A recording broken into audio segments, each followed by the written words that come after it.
My name is Mimi and welcome to my home-based story kung saan lagi tayo nagsishare ng mga bagong videos regarding work from home.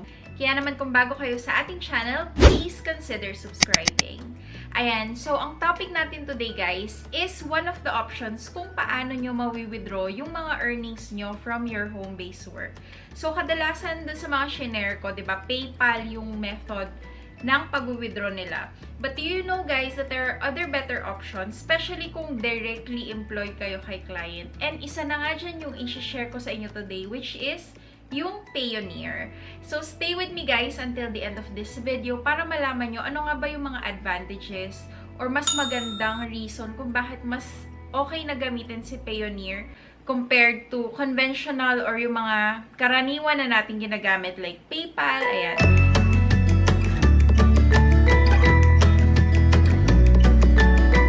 Okay guys, so ano nga ba si Payoneer? All you have to do is just go to payoneer.com and makikita nyo na dito guys sa screen nila or sa website nila kung ano si Payoneer.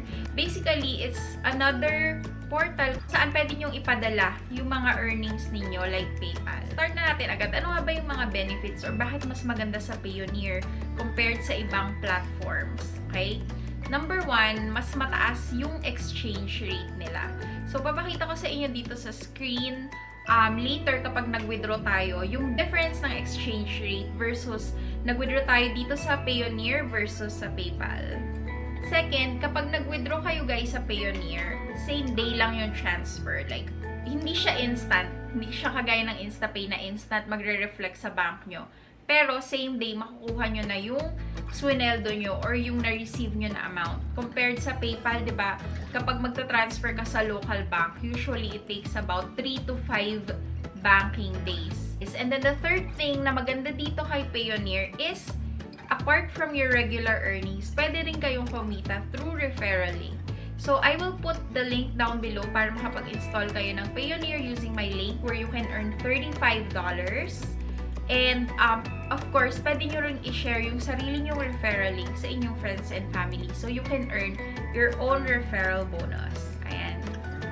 Okay, so anong requirements bago kayo makapag-create ng isang Payoneer account? So, guys, kailangan 18 years or older kayo.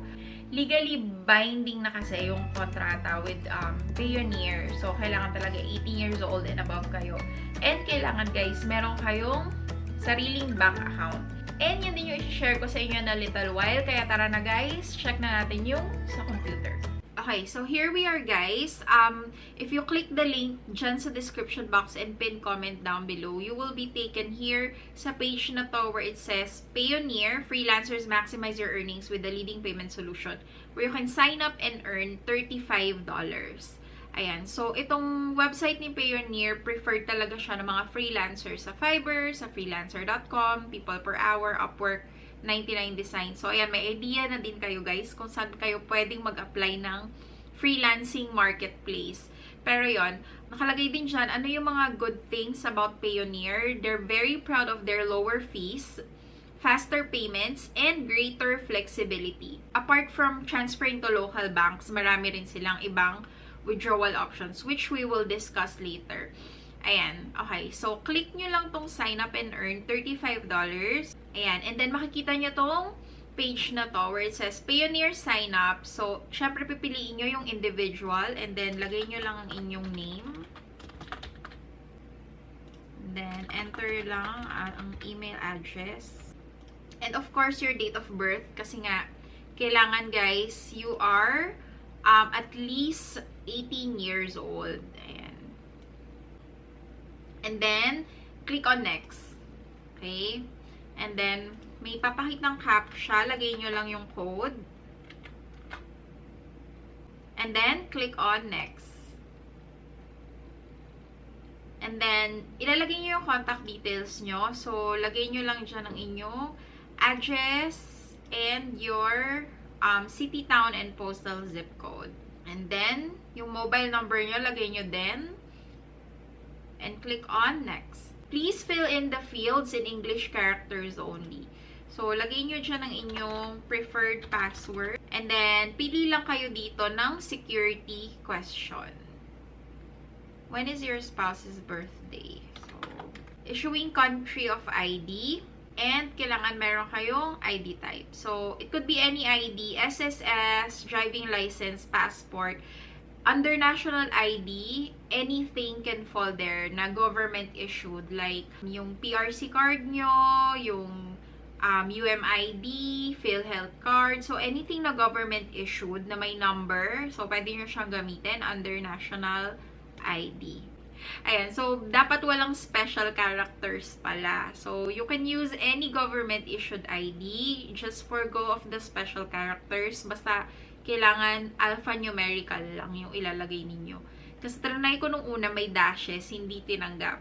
So, ngayon, okay na siya. And then, of course, i-enter lang ulit natin ang ating CAPTCHA. Okay. Tama ba? And then, click on next. Ayan. So, please provide your bank details. This will let you receive funds to your bank account. You later have the option to order a Payoneer prepaid card if you're eligible. So, if you're still creating an account, kailangan talaga guys ng local bank account. Siyempre, Philippine. And then, piliin natin ang ating bangko. Our name. And yung ating account number. Ayan. So, once na-fill up nyo na yan, guys, click nyo lang tong I agree to the terms and condition and privacy and pricing and fees. Ayan. And then, click on submit. We just need a few more details. So, kailangan daw nila ng bank code. Pwede nyo siyang i-research, guys. Ayan. So, si Banco de Oro, ito yung bank code niya.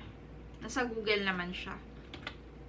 And then, click on done. Makikita nyo guys tong screen na to where it says, your Payoneer account applications have been submitted successfully and is now being reviewed. You can also apply for a Payoneer prepaid MasterCard once you're accepted. Review lang nila, may marireceive kayong confirmation sa email nyo.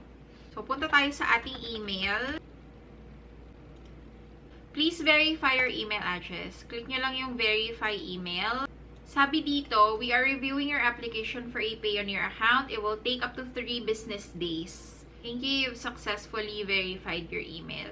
So guys, wait nyo lang yung email ni Payoneer na pwede na kayong mag-login sa account niyo. So guys, once na nakapag-create na kayo ng account or na-approve na kayo ni Payoneer, pwede na kayo mag-sign in. And makikita nyo tong screen na to where yan yung pinaka-dashboard nyo. So, kita nyo, pwede kayong maka-receive dyan ng different kinds of currencies. And you can also order cards. Ito is kung gusto mong mag-withdraw directly dun sa card. Pero ako kasi mas preferred ko yung local bank. Ayun. And mas maliit din yung fees actually if you are gonna do just a local bank transfer. Tip lang naman yun. Nasa inyo kung anong gusto nyong gawin. So guys, now na na-discuss na natin kung paano gumawa ng Payoneer account, paano mag-request ng payment kay client. So may tatlong way kung paano kayo mabayaran dito sa Payoneer. Una, pwede kayong mag-request ng payment.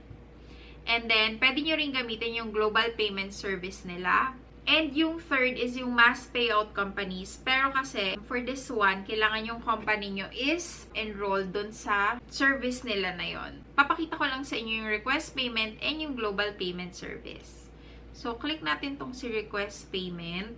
Pwede kayong mag-add ng new payer here where you can add their details if they're a company or an individual. So, first name, last name, yung email nila kung saan country sila and state, kung sa US.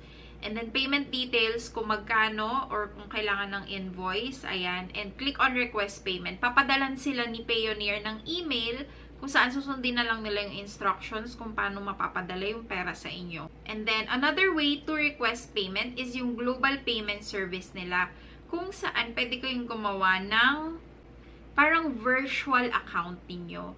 So, in dollar, in euros, and in pound. Ayan. So, pwede nyo ring i-add tong si Japanese yen. Pero usually naman, since dollar yung nare-receive natin, so, pwedeng gamitin na lang natin tong dollar. So, kagaya niyan, guidelines, only US local bank transfers in dollars can be accepted. And kailangan company account yung panggagalingan ng funds. So, hindi pwedeng individuals. kasi sabi nila it will be automatically rejected. So, hindi daw pwede ang wire transfers, and transfers made by a company account owned by you cannot be accepted. So, if it's a company account, tapos nasa States sila and US dollar yung papadala sa inyo, then pwede nyong ibigay itong details na to. So, isi-share nyo lang yung details na yan kay client, and pwede na silang mag-bank transfer sa inyo. Given na na-follow yung guidelines dito, guys, ha. So, those are the two ways that you can receive. The other one is mass payout companies. Ayan. So, kung si client is marami silang pinapasweldo, so they can choose Payoneer as their way to pay their employees. Ayan. So, available lang tong option na to, guys. Kung ang client nyo is, yun nga, meron siyang maraming pinapasweldo sa Payoneer. Like, big organization kayo. And then, ayan, pwede siyang maging ganyan. So, for now, this option is not available for most of us. Kaya, hindi ko na siya i-cover. Okay, so guys, paano mag-withdraw sa Payoneer? So, once na may funds na kayo, guys, ang minimum withdrawal amount ni Payoneer is $50. So, punta lang kayo dun sa withdraw, dyan sa taas. Ayan, click nyo yung balance, and then, i-enter nyo ang withdrawal details nyo. So, malamang na pag-add na kayo ng bank account nyo dyan. And then, lagay nyo yung amount. Click nyo lang yung review. Ayan. And then, makikita nyo dyan. So, we're gonna withdraw $70 from Payoneer, which is equivalent to 3,484 pesos. So, ang exchange rate nila is 49.78. Okay, compared kay PayPal, guys, na $1 is equivalent to 49.18. So, parang nagkakatalo sila ng almost more than 50 cents. So, malaki yun, guys. Especially kapag malalaki yung amount na i-withdraw nyo. Ayan. So, mas malaki talaga yung exchange rate ni Payoneer. And yung exchange rate nila, same with PayPal. Kasama na dyan yung conversion rates and yung mga fees. And there you go, guys. That's how you create a Payoneer account. Diba, madali lang. So, make sure you use the link down below so you can earn $35. Guys, yung $35 na ma-earn nyo sa referral link natin, you will be able to get it once you've already accumulated $1,000 in your account. So, kapag halimbawa naka-earn na kayo ng total of 1,000 from your online job na napunta sa Payoneer, then you will get the $35 extra as a bonus. Okay? Ayun. Kasi marami nagtatanong bakit daw wala pa yung $35. So, meron na sila ngayong requirements na kailangan makaabot muna yung account nyo ng $1,000 bago nyo makuha yung inyong referral bonus. So, wala namang time limit yun, guys. So, hindi naman minamadali na maka $1,000 kayo. As long as your account has reached the threshold, then you will get the bonus. Okay? For any other questions, guys, just put it down on the link, or sorry, for any other questions, or kung meron pa akong na-miss, just put it down on the comment section below so I can get back to you whenever I can. And, ayun, guys, I'll see you again on our next video. Thanks for watching!